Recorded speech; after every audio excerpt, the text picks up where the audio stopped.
बसवा कटाई रहाई अमरवा छराई ता चल जते पिया के दुआर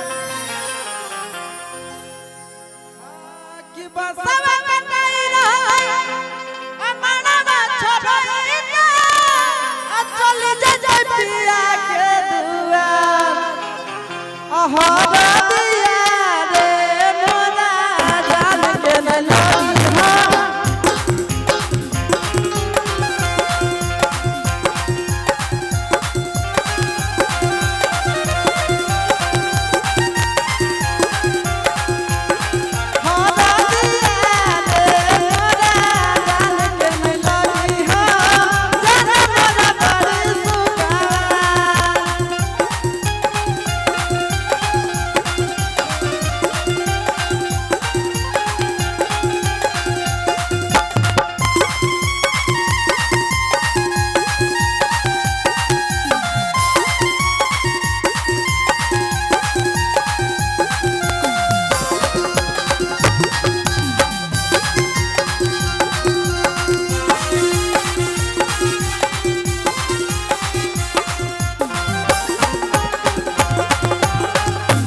आप लोग शांति बनाइए प्लीज यार, प्लीज जितने भी भाई लोग हैं शांति बनाइए, तब ना हम गाएंगे बढ़िया बढ़िया गाना।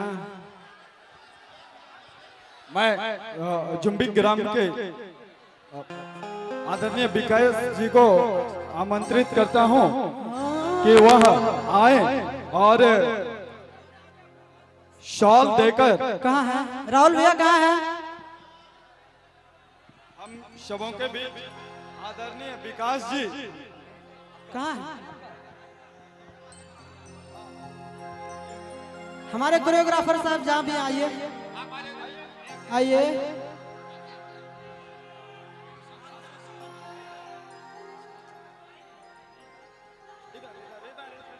एक बार जोरदार ताली, जोरदार ताली से स्वागत करें।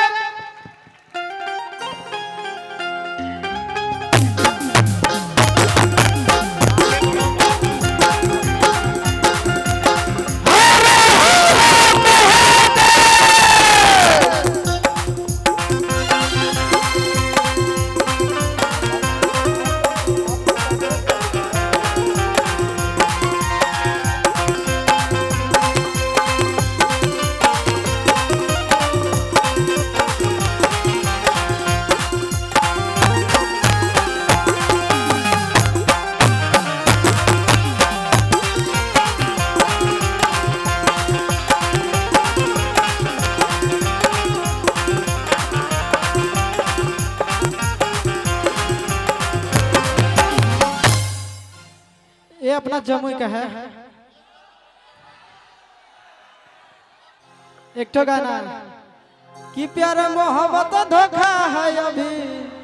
नंदन यादव जी, नंदन भैया किधर है? हमें शवों के बीच और छोटू जी, दीपक जी, सुबोध जी, संजय, चिंटू जी, शशि रंजन जी, सूरज सागर जी, गोलू राज, रमेश, सोनू जी, और आपको यह गर्व महसूस